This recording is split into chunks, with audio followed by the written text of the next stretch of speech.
Masicamagushe singotolo. Masike sizicelele kaloku sibiza amanyange. Xa sibuva ubunzima bomthwalo sitahuze.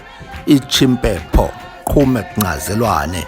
Iphuphumali ibhekile ehlamagwebu. Bancamla balela ukuthula.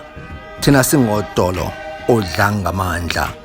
Thina singoZulu omchenge, omabhenekazi, onongwandla. Siyakhala kunimanyange sicela indlela. Mabusuku bomnyama kuvela ukukhanya. Kutsho thina ongwenyankomo, omasali, omfingo, omajubanhlansi, ovumba lempongo liyanuka.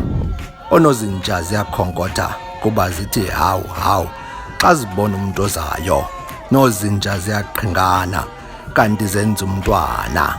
Sicela kuni ngethemba zinyanya zakowethu. Sizivulile inhliziyo siphose konke. Sithi kaloku omlamba uwelwa zinkonjane kuphela kuba zona zimaphiko made. Komo zikaxhakaza onkuna zothiwa kuba zithezwe inkosazana. Thina sibasa amadaka enkomo zethu. Izinto ezifuya inkomo zafuya negusha nehashe. SingoZulu omchenge, omabhenekazi, sithi sizithoba kuni manyange.